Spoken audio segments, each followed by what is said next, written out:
네, 안녕하세요. 푸돈사입니다. 프리미어리그 26라운드 울버햄튼과 토트넘의 경기. 황희찬 선수가 여전히 부상으로 명단에서 빠지면서 코리안 더비는 성사되지 않았고, 손흥민 선수의 컨디션은 괜찮아 보였지만 토트넘은 졌습니다. 경기 분석 바로 가시죠. 레골레고. 먼저 라인업을 살펴보면 로페테기 감독이 이끄는 울버햄튼은 포백을 기반으로 나왔는데, 포백은 코스타가 나오고 양쪽 측면에는 네투와 사르비아가 선발 출전. 토트넘은 당연히 3백을 들고 나왔는데 다이어가 빠지고 로메로, 랑글레, 벤데이비스 3백. 오른쪽 윙 백도 포로가 선발로 나오면서 주중 챔스를 대비해 로테이션을 돌리는 느낌이었습니다. 경기 초반부터 끝까지 양팀 모두 높은 위치에서 전방 압박을 펼쳤는데, 확실히 보면 이제 토트넘을 상대로 전방 압박을 하지 않는 팀은 없는 것 같아요. 전반 4분 손흥민 선수의 중거리 슛. 손흥민 선수가 오른쪽에서 쿨루셉스키한테 공을 받아 힐먼을 따돌리고 왼발 중거리 슛을 시도합니다. 슛 자체는 나쁘지 않았는데 거리도 좀 있었고 상대 골키퍼가 중앙에 위치하면서 막혔습니다. 손흥민 선수의 슛이 초반에 나온 김에 바로 손흥민 선수에 대한 이야기를 하자면, 어떻게 보셨을지 모르겠지만 개인적으로는 손흥민 선수의 울버햄튼전 활약이 괜찮았습니다. 단 공격수가 아닌 공격형 미드필더 혹은 메잘라 역할이라고 봤을 때 개인적으로 아쉽지만 지난 시즌 득점왕을 하던 손흥민 선수의 모습은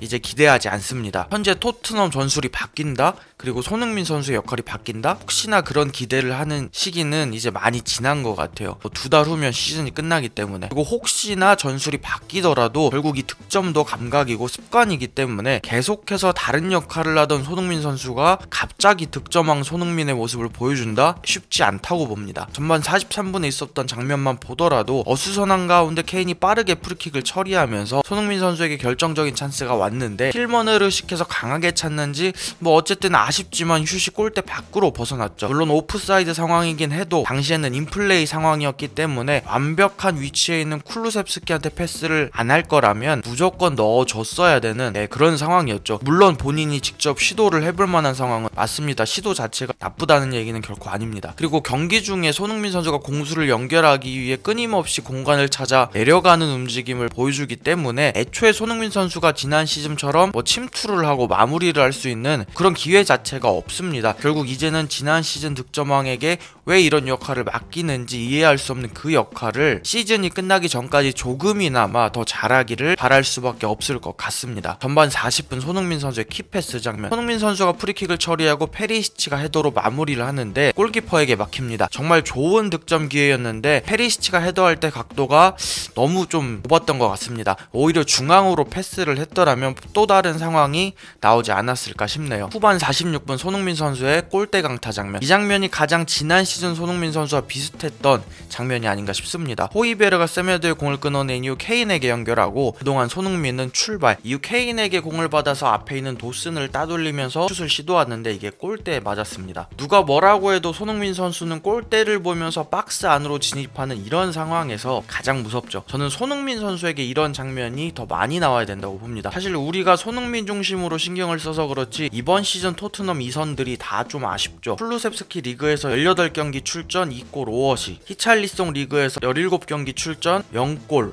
2어시, 손흥민 선수 리그에서 24경기 출전 5골 3어시. 사실 손흥민은 케인빨이다 이런 말들도 있는데 물론 케인의 도움도 아주 중요하죠. 하지만 손흥민 선수는 케인이 부상으로 빠진 시절에도 토트넘을 캐리해주던 그런 선수였습니다. 결국에는 팀적인 문제가 가장 크다고 봅니다. 81분 울버햄튼의 결승골 장면. 토트넘이 분명 경기력은 괜찮았는데 골대와 호세사 골키퍼를 뚫어내지 못하다가 결국 철퇴를 허용합니다. 토트넘 센터백 쪽에 있던 히메네즈가 공을 받으러 나오고 우티뉴가 전진 패스를 넣어줍니다. 그때 토트넘 선수들의 집중력이 별로였죠. 랑글레가 뒤늦게 따라가지만 히메네즈가 따돌리고 슛을 하고 이후 포스터 골키퍼의 펀치도 좀 아쉬웠습니다. 우회전 슛이라고는 해도 골키퍼가 캐치를 할 게 아니라면 기본적으로 측면으로 펀치를 해야 되는데 애매하게 앞쪽으로 펀치를 하면서 이후 아다마가 마무리를 했죠. 히메네즈의 움직임을 잡지 못하고 세컨볼을 신경 쓰지 못한 부분, 포스터의 아쉬운 볼 처리까지 집중력 이야기를 안 할 수 없는 장면이었던 것 같습니다. 그렇게 토트넘이 0대1로 패하면서 컵대회에 이어 2연패를 기록했고, 손흥민 선수의 평가를 살펴보면 먼저 골드 기자는 손흥민 선수에게 평점 6점과 함께 후반에 안쪽으로 들어오면서 좋은 슛을 시도했고 프리킥 상황에서는 페리시치에게